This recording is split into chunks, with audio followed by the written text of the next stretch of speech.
this eerie man. When I was a child, our home was a typical suburban house with an old-world charm. I remember spending hours playing in the living room, my toys scattered around as I built imaginary worlds with blocks and action figures. One day, while engrossed in my game, I felt an inexplicable urge to look over my shoulder. It was as if some unseen force was compelling me to turn around. When I did, I saw something that made my heart race with fear. Stepping out from the shadows of my closet was a figure dressed in a dark suit. The man's appearance was striking and unsettling. His suit was impeccably tailored, yet his face was obscured, almost like a shadow against the dim light of my room. He had a somber, unreadable expression, and his presence seemed to chill the very air around him. I stared in disbelief for a moment before my instincts kicked in, and I bolted out of the room, slamming the door behind me. I told my parents about the strange man, but they brushed it off as a figment of my imagination, perhaps a product of my overactive childhood fears. They assured me that there was nothing to worry about, and soon I put the incident out of my mind. The man in the suit became a fleeting memory, buried under the weight of growing up and the mundane details of everyday life. Years later, I was a teenager, and my family had moved to a new house. It was a warm summer night, and I had gone to bed with the windows open, enjoying the cool breeze that filtered through the curtains. I was deep asleep when a feeling of dread jolted me awake.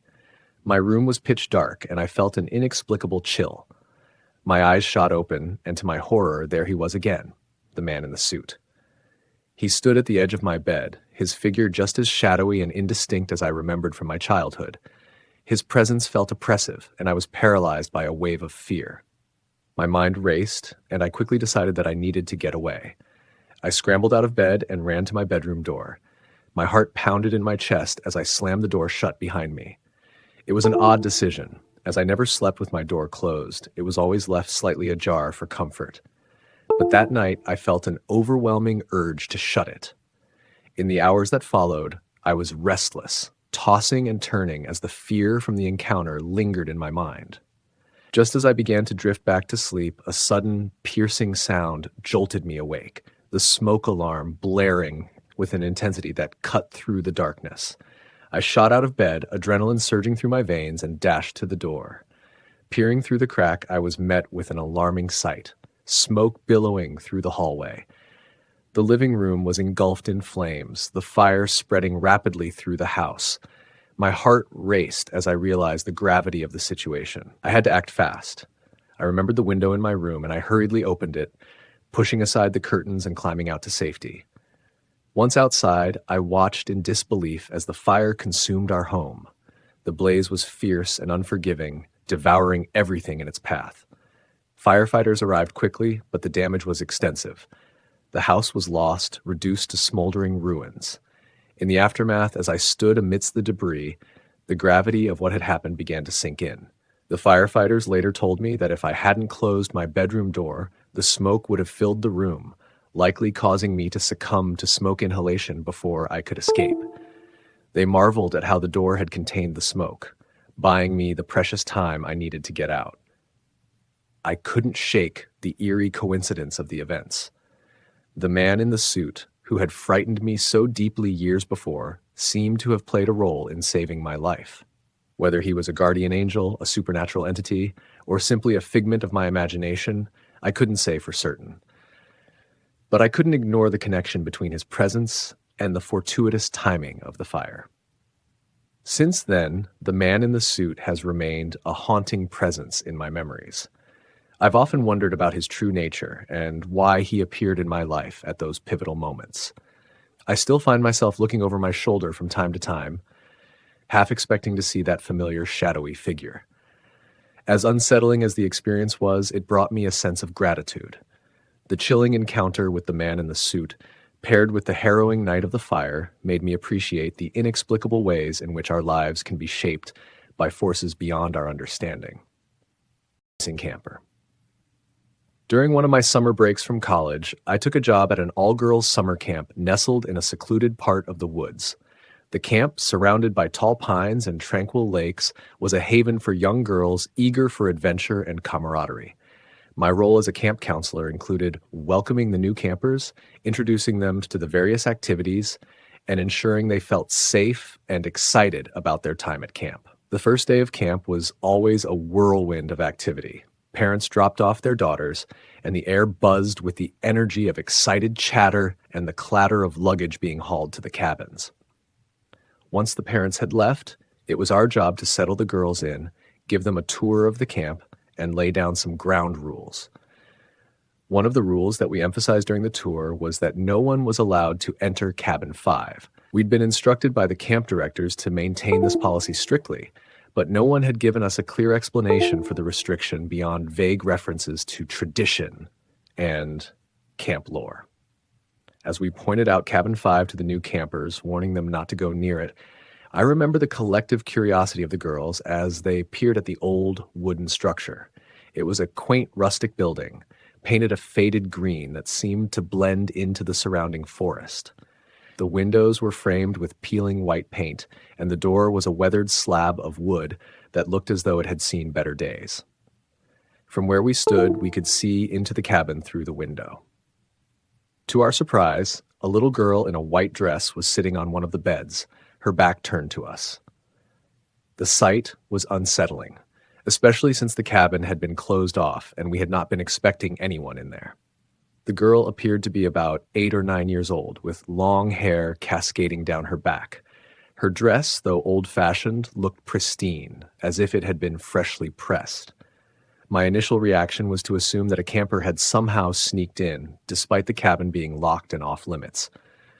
I exchanged a look with another counselor, Sarah, and we both decided to investigate and gently escort the girl back to the group. As we walked toward Cabin 5, our footsteps crunching on the gravel path, I felt a growing sense of unease. The once familiar cabin now seemed to exude an air of foreboding, its shadows deepening as the sun began to set. The sounds of the camp's other activities faded into the background, replaced by the eerie silence that seemed to envelop Cabin 5.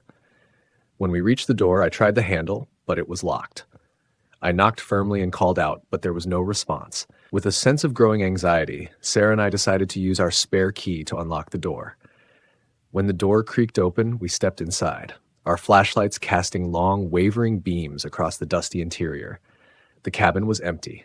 The beds were neatly made, the room was devoid of any signs of recent activity, and the air was thick with the smell of old wood and mustiness.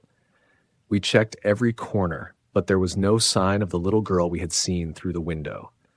As we stood in the middle of the room, bewildered and slightly shaken, I remembered the camp's unsettling rumors about Cabin 5. I had heard whispers from other counselors and staff about a ghostly presence that haunted the cabin, but I had always dismissed them as mere campfire stories meant to spook newcomers. It wasn't until this moment that I began to question the validity of those tales. The story, as I later learned from some of the longtime staff, was that the cabin was haunted by the spirit of a little girl who had tragically died in the 1970s. According to the legend, she had fallen off a horse and been stepped on, her life cut short in a tragic accident. The camp had chosen to keep Cabin 5 closed to honor her memory and avoid disturbing her spirit. That evening, as we gathered around the campfire, I couldn't shake the feeling of unease.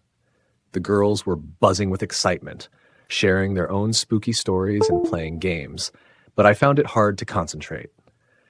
The vision of the girl in the white dress and the empty cabin replayed in my mind, and a shiver ran down my spine each time I thought about it. In the days that followed, the story of what I had seen became a topic of conversation among the counselors and campers. The new campers were intrigued by the ghost story, and it quickly became one of the most talked about legends of the camp. While some took it in stride, others were visibly spooked by the idea of encountering the ghost of Cabin 5. For me, the experience was a profound reminder of how the unknown can sometimes bridge the gap between reality and the supernatural. The image of the little girl in the white dress remained etched in my memory, a chilling reminder of the mysteries that linger just beyond our understanding. As the summer camp session continued, I often found myself glancing nervously at Cabin 5 whenever I passed by. The stories of the little girl, combined with my own eerie encounter, made the cabin a place of fascination and fear. And though I continued to work at the camp and enjoyed many more summers there, the memory of that haunting encounter never truly faded, leaving me with a lingering sense of awe and apprehension whenever I thought about that fateful night. This chilling interaction. After my father passed away, I returned home to visit my mother, who had been struggling to cope with the loss. The house, once bustling with the familiar noise of our daily lives, now seemed eerily silent, the echoes of laughter and conversation replaced by a heavy, oppressive quiet. I was alone in the house, with only the weight of grief and the solitude of my own thoughts for company. The first night back was the hardest. I had hoped that returning to the place where I had spent so many of my formative years would bring some comfort, some semblance of normalcy. But instead, the house felt cold and hollow, as though it was mourning the absence of its former inhabitants. The silence was palpable, wrapping around me like a shroud, and every creak of the floorboards or whisper of wind outside seemed magnified, resonating with an unsettling intensity. That evening, after a long day of sorting through my father's belongings and trying to piece together fragments of a life now gone, I sat in the living room, lost in thought.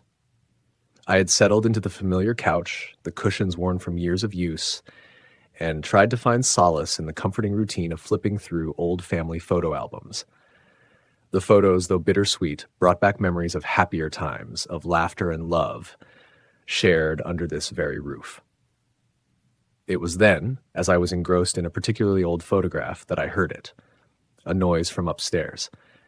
It was faint at first, just a subtle sound that might have been easily mistaken for the house settling or the distant hum of the heating system. But then it grew clearer, more distinct, a sound that, despite its ghostly quality, was unmistakable. I heard the unmistakable creak of a computer chair moving, followed by the soft, deliberate thud of footsteps on the floor. The sound was so vivid and familiar that I could almost picture my father's daily routine, his footsteps echoing through the house as he moved from his study to the living room and back. The noise was coming from his room, the room where he had spent countless hours working on his computer, lost in his own world. My heart raced as I listened, the sound growing louder and more distinct. The footsteps approached the door of his room, and I could almost see the door handle turning, the slow creak of the hinges as it swung open. I held my breath, every muscle in my body tensed with a mix of anticipation and dread. The footsteps continued down the stairs, each step resonating with an almost eerie clarity. I could hear the sound of the footsteps as they descended, the rhythm so familiar, so ingrained in my memory. As the footsteps reached the last step, I could almost feel the presence of my father, standing there, a ghostly echo of the man I had known. For a few moments there was an unsettling stillness, a pause that seemed to stretch into eternity. And then, just as suddenly as they had appeared, the footsteps began their ascent once more. They climbed back up the stairs, the sound of each step growing fainter until the door to my father's room closed with a soft but definitive click. I sat there, paralyzed, my mind racing to make sense of what I had just experienced. I was only a few feet away in the living room, the distance between us a mere handful of steps. The sensation of my father moving through the house, of hearing his footsteps so clearly, was both comforting and terrifying. It was as though he was trying to communicate, to let me know that he was still here, still a part of this place that had been his home for so many years. But the reality of the situation was too overwhelming. I was alone, and yet I had felt the unmistakable presence of someone who was no longer there. The chilling interaction had left me shaken, my mind grappling with the reality of loss and the inexplicable feeling of being close to someone who had passed beyond the veil of life. The experience haunted me throughout the night, each creak of the house and every whisper of wind outside serving as a reminder of that eerie encounter. I tried to convince myself that it was simply my mind playing tricks on me, that the sounds I heard were just echoes of memories and the echoes of a grief-stricken mind. But deep down, I knew that what I had experienced was something far more profound, a haunting reminder of the connection that transcends life and death. The following days were spent in a haze of contemplation and reflection, trying to come to terms with the experience and find meaning in the encounter.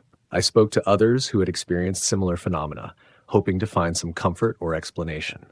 And while the rational part of me struggled to make sense of the encounter, the emotional part found solace in the idea that my father's presence, though no longer tangible, was still a part of the home we had shared. In the end, the chilling interaction became a poignant reminder of the bond that exists beyond the physical world, a reminder that love and memory persist even when the person we once knew is no longer there. And though the experience left me with a lingering sense of unease, it also brought a measure of comfort, a reminder that, in some way, my father was still watching over me, still a part of the home and the memories we had built together. This familiar happening.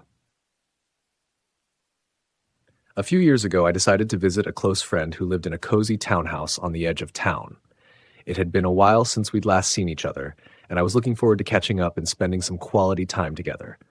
My friend, Emily, had a charming place with a warm, inviting atmosphere that felt like a home away from home. Emily's townhouse was well-loved and had its own unique character, with a mix of eclectic decor and personal touches. She had a roommate who was away for the weekend, so I was given the option to sleep in the roommate's room, which was located in the basement. The basement was furnished with a comfortable bed, and despite its location, it felt cozy and private. That night, after a long day of reminiscing and catching up, I went to bed in the basement, looking forward to a good night's sleep. The house was quiet, the kind of stillness that blankets you in a sense of peaceful solitude. I drifted off quickly, the comfort of the bed and the soft hum of the house's ventilation system creating a soothing lullaby. In the middle of the night, I was awakened by a gentle sensation, a feeling of being covered up more securely. As my eyes adjusted to the dim light, I saw a figure standing beside the bed. It was a man dressed in a black suit and a black hat, the kind that resembled a classic fedora.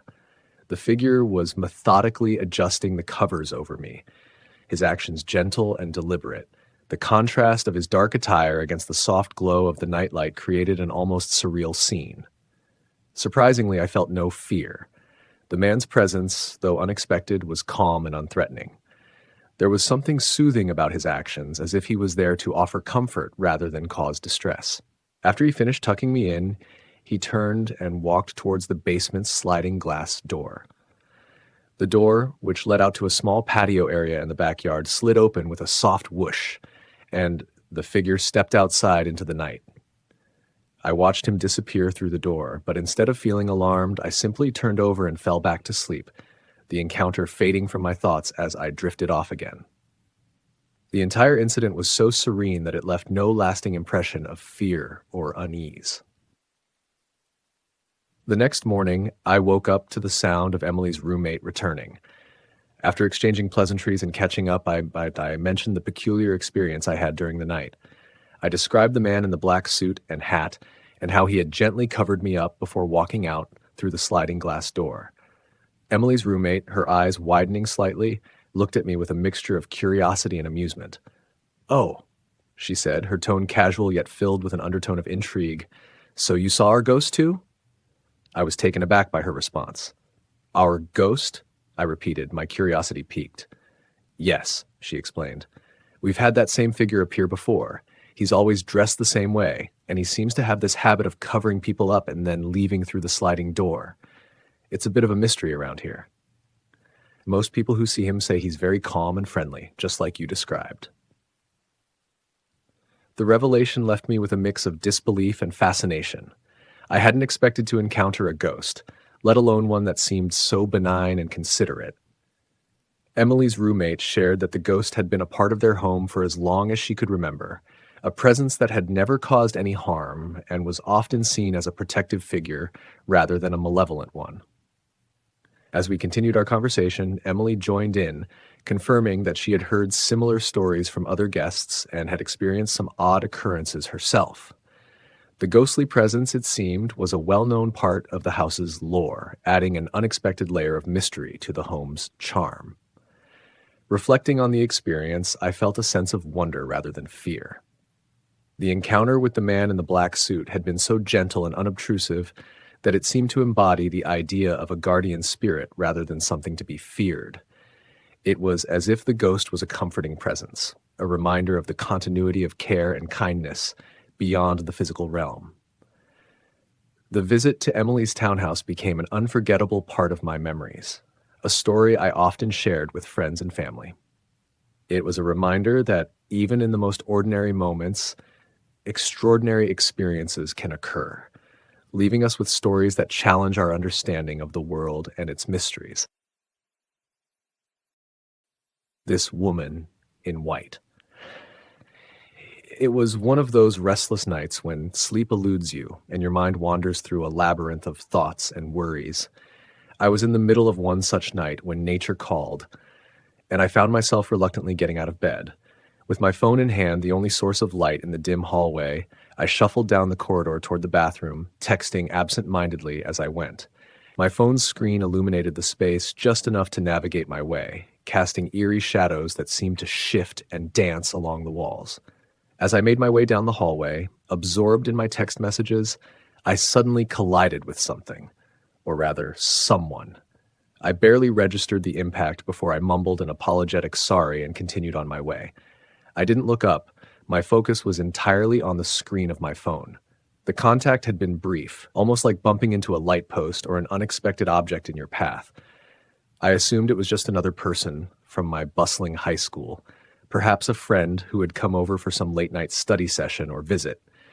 It wasn't until I reached the bathroom, closing the door behind me and the light casting its warm glow across the small space, that a realization began to settle in. I was home alone. My house was silent, save for the distant hum of appliances and the occasional creak of settling wood. The absence of my family members and the peaceful stillness of the house had been my normalcy for the evening. The notion that someone had been in my path, especially in the middle of the night, was suddenly unsettling.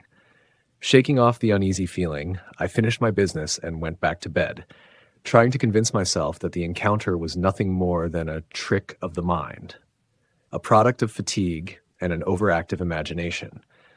The rest of the night passed in restless sleep, filled with vague dreams and fleeting shadows.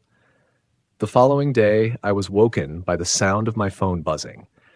My boyfriend was on his way to pick me up for our movie date. I quickly got ready, eager to shake off the eerie remnants of the night before. When I opened the front door to greet him, he looked at me with a puzzled expression and asked, "Why were you staring at me through the upstairs window last night?" The question caught me off guard. "What do you mean?" I asked, my voice tinged with confusion. He continued, "I saw you up there when I pulled up to the house. You were in a white dress, and you seemed to be watching me. I thought it was odd, but I didn't think much of it at the time." My heart skipped a beat. I don't own a white dress. My wardrobe is filled with various colors and styles, but white isn't one of them. The only time I've ever worn white is on rare occasions like weddings or special events, and certainly not late at night standing by a window. I tried to laugh off the comment, attributing it to a misinterpretation or a figment of his imagination. But the uneasy feeling from last night had returned. I began to replay the encounter in my mind, each detail feeling more vivid and unsettling with each recollection. The figure I had bumped into was dressed in white, just like the figure he had seen at the window. The coincidence was too eerie to ignore. Was it possible that the figure I had bumped into was somehow connected to what my boyfriend had seen? The thought of a ghostly presence lingering in my home, one that could appear as a spectral figure in white, was both terrifying and fascinating. I couldn't shake the feeling that there was more to the encounter than mere chance or coincidence. Later that day, I searched through old family photos and any records I could find about the house. I wanted to see if there were any connections to someone who might have had a significant presence in the home, someone who might have worn a white dress. My search turned up nothing conclusive, just the usual family snapshots and house histories. But the feeling of being watched, of encountering something beyond the ordinary, lingered in the back of my mind. I shared the experience with friends and family, hoping for some rational explanation or comfort. Most dismissed it as a case of mistaken identity or a product of a restless mind. But the memory of the encounter, the feeling of bumping into someone who wasn't there, and my boyfriend's description of the figure in the white dress, stayed with me. From that day on, I couldn't walk past that hallway or glance at the upstairs window without a shiver of unease. The house, once a place of comfort and familiarity, now seemed to hold secrets and shadows that I couldn't quite understand. The memory of that night, of the woman in white and the inexplicable encounter, became a part of my life's story, a haunting reminder of the thin line between the known and the unknown, between reality and the realm of the supernatural. As a mortician, I've grown accustomed to the eerie silence and the weight of grief that hangs in the air like a heavy mist. Death is a constant companion in my line of work, and over time, I've learned to compartmentalize the sadness, to focus on the task at hand rather than the emotional toll. But there was one experience that shook me to my core, one that made me question everything I thought I knew about life, death, and the veil that separates the two. It was a dreary, overcast afternoon when the call came in. A young child had passed away suddenly, and the family requested an immediate viewing. The loss of a child is always the hardest. There's an innocence to their stillness, a life cut tragically short, and it adds an extra layer of sorrow to the already somber atmosphere. I prepared myself mentally for the task, knowing that this would be one of those days that would linger in my thoughts long after I left the funeral home. The preparation room was cold, as it often is, with the sterile scent of antiseptic and the low hum of machinery filling the air. I went about my work with the practiced precision that comes from years of experience, carefully preparing the child's body for the viewing. The room was bathed in the harsh fluorescent light that seemed to drain the warmth from everything it touched, casting long shadows on the walls. As I worked, I felt an unexpected tug on my hair. It wasn't a gentle brush, like a stray lock caught in the wind, but a deliberate pull, as if someone was playfully trying to get my attention. My heart skipped a beat, and I instinctively turned around, expecting to see a colleague standing behind me. But there was no one. The room was empty, just as it had been when I started. I shook it off, attributing the sensation to stress or fatigue, and continued with my work, trying to push the unsettling feeling to the back of my mind. A few minutes later, just as I was starting to regain my focus, I heard it. A soft, childlike giggle. The sound was so out of place in the cold clinical environment that it sent a shiver down my spine. It wasn't the kind of laughter you hear echoing down a hallway or muffled through a door. No, it was close, impossibly close, as if the child was standing right next to me. My hands froze, my breath catching in my throat as I scanned the room, but again, there was no one there. The realization that I was completely alone in that room, with no one else around to explain the giggle, sent a wave of unease washing over me. As if on cue, the door to the preparation room suddenly slammed shut with a deafening bang, the sound reverberating through the room and causing my heart to race. The machinery around me, which had been humming steadily just moments before, fell silent. The stillness was so complete, so absolute, that it felt as though time itself had paused. The only sound was the pounding of my own heartbeat in my ears, each beat a reminder of the surreal situation I found myself in. For a moment, I stood there, paralyzed by fear, my mind racing to make sense of what was happening. The rational part of me wanted to believe that it was all just a series of strange coincidences, a faulty door, a power surge, an overactive imagination. But deep down, I knew that what I was experiencing was something far beyond the realm of the ordinary. With a trembling hand, I forced myself to finish the task at hand, my movements stiff and mechanical, as I dressed the child's body with the care and respect they deserved. Despite the fear gnawing at the edges of my mind, I was determined to complete the job, to provide the family with a final moment of peace in the midst of their grief. As I placed the last piece of clothing on the child and stepped back, I felt a gentle tap on my shoulder. It was light, almost reassuring, as if someone was trying to comfort me, to let me know that everything was okay. I turned around slowly, my breath hitching in anticipation, but once again, there was no one there.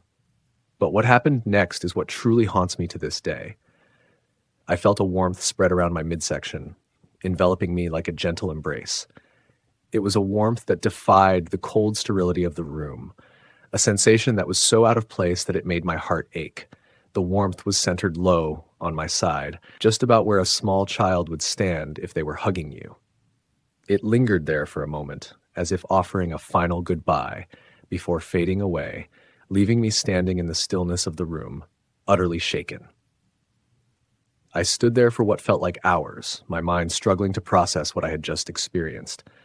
There was no rational explanation for what had happened, no draft to explain the tug on my hair, no malfunction to account for the silence of the machines, no one else in the building who could have been responsible for the giggle or the tap on my shoulder.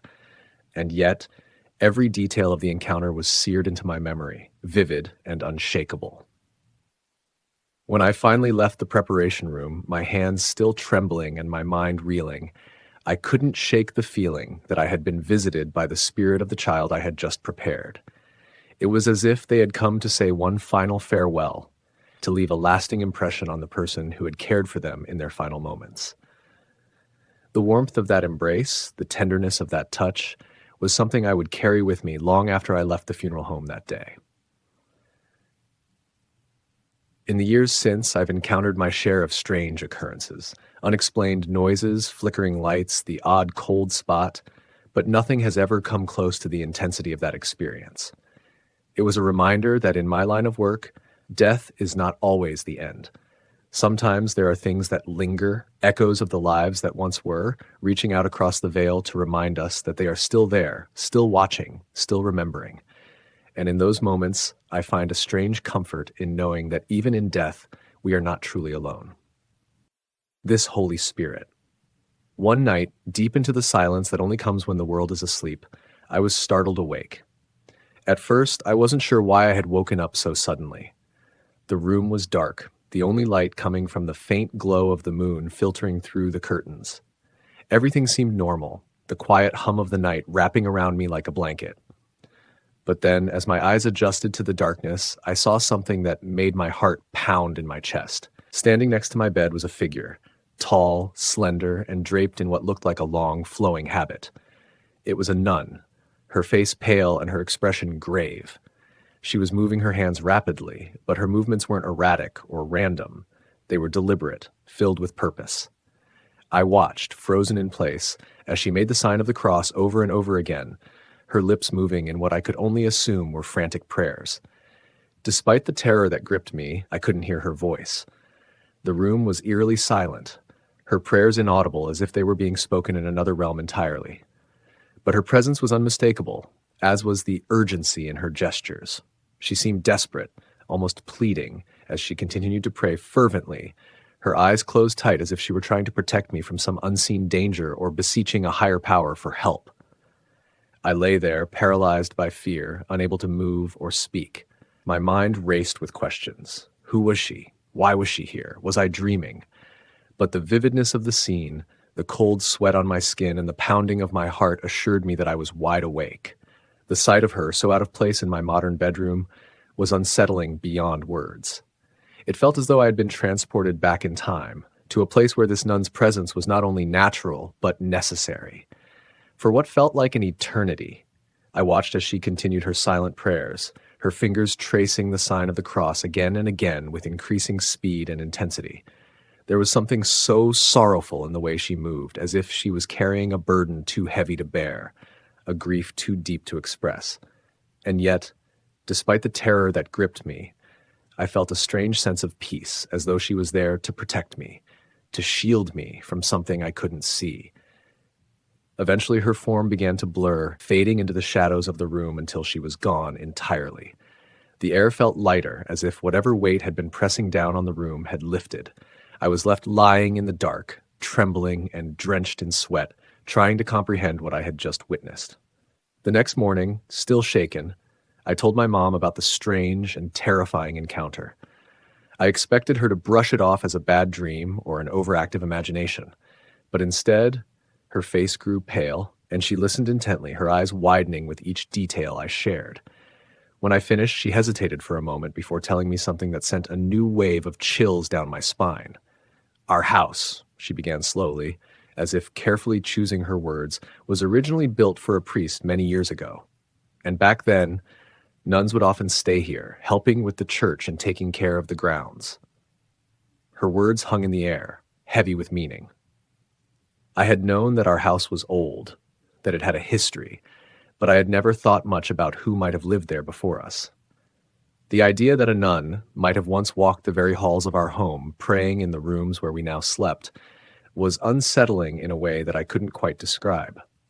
Was the nun I saw a ghost, a lingering spirit bound to the place where she had once lived and prayed? Or was it something else, something more divine? Had she come to warn me, to protect me, or was she simply replaying a moment from her past, unaware of the world around her? These questions haunted me for days, and no matter how much I tried to rationalize the experience, I couldn't shake the feeling that I had been touched by something otherworldly. In the days that followed, I found myself drawn to the history of our house, digging through old records and asking neighbors about its past. The more I learned, the more the pieces of the puzzle began to fit together. The house had indeed been a place of refuge for nuns, a sanctuary where they lived and worked, serving the local parish.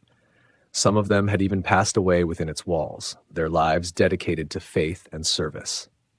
I couldn't help but wonder if the nun I saw was one of them, her spirit unable to leave the place where she had spent so many years. Or perhaps she had been drawn back by some connection to me, some reason that I could never fully understand. Whatever the case, the experience left a lasting impression on me, a reminder that the past is never truly gone and that the walls around us hold more than just memories. They hold the echoes of those who came before us, their lives and prayers woven into the fabric of our present. Even now, years later, I sometimes wake in the middle of the night, half expecting to see that spectral figure standing by my bed, her hands moving in silent prayer. And though the fear still lingers, there's also a sense of comfort, a belief that whatever force guided her to me that night was one of protection, of faith, and of an enduring connection that transcends time and space.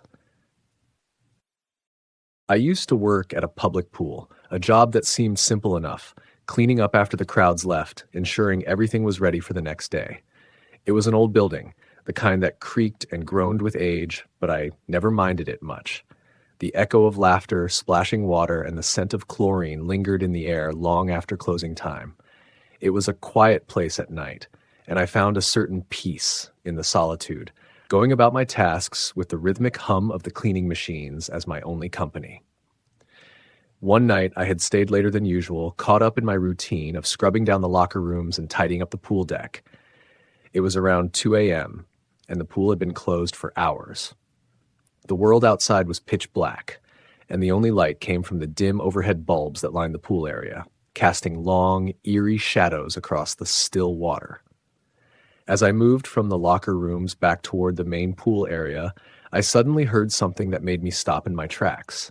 A child's laughter, bright and cheerful, echoing through the cavernous space.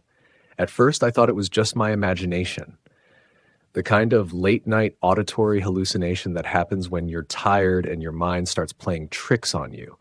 But then I heard it again, clearer this time, accompanied by the unmistakable sound of small, bare feet pattering across the wet pool deck. The hairs on the back of my neck stood up, and a chill ran down my spine. I knew there shouldn't be anyone else here. I was certain that I had locked all the doors after the last swimmer left, and the security system had been armed.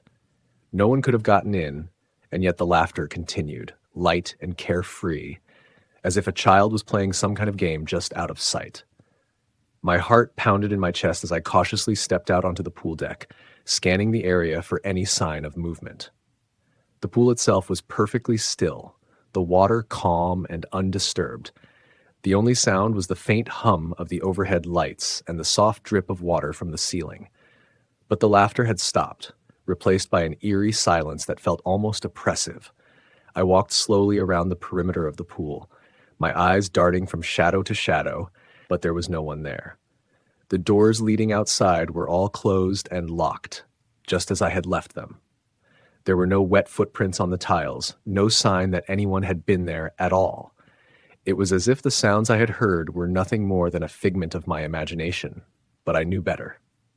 It had been too real, too vivid to be a trick of the mind.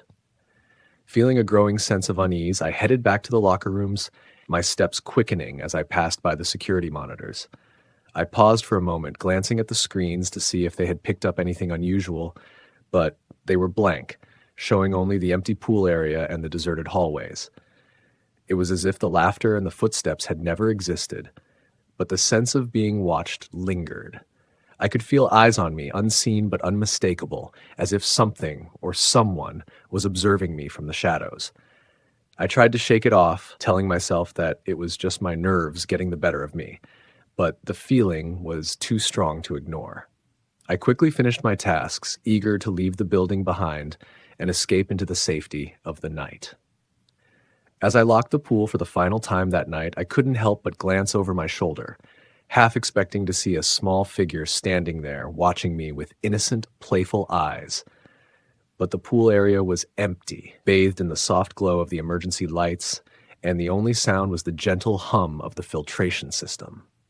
I hurried out of the building, the cool night air a welcome relief as I stepped outside. But the experience stayed with me, nagging at the back of my mind. The next day, I mentioned it to a few of my coworkers, expecting them to laugh it off or tell me I was crazy. But instead, they exchanged uneasy glances, and one of them, an older employee who had been there for years, finally spoke up. "You're not the first to hear that," he said quietly, glancing around as if to make sure no one else was listening. "There have been stories about a child who drowned in the pool years ago, late at night. People say they've heard laughter, footsteps, even seen wet footprints leading nowhere. But when they check, there's nothing there." A cold chill ran through me as I listened to his words. I had never heard anything about a child drowning at the pool, but the thought of it made my stomach turn. I couldn't help but wonder if what I had experienced was some kind of echo from the past, a lingering spirit unable to move on, replaying the last moments of its life in an endless loop. From that night on, I never stayed late at the pool alone again. The quiet solitude that I once found comforting had turned into something far more sinister, the shadows seeming to stretch longer, the silence heavier. Even during the day, when the pool was filled with the noise and laughter of swimmers, I couldn't shake the feeling that something was watching, waiting, in the corners of the building. I eventually left the job, unable to bear the unsettling atmosphere any longer. But the memory of that night has stayed with me, a reminder that sometimes the past doesn't stay buried. And every so often, when I find myself alone in a quiet place, I hear that faint, ghostly laughter echoing in my mind, and I wonder if the child is still there, waiting for someone to play with in the darkened halls of the pool. Have you ever had a ghostly encounter that left you stunned, whether it was a chilling apparition or an unexplained phenomenon? We want to hear your stories. Share your wildest or scariest real-life ghost experiences in the comments below. Your tale could be the next one to send shivers down our spine. Thanks for watching. Don't forget to subscribe to the channel, like, comment, and share the video. See you next time.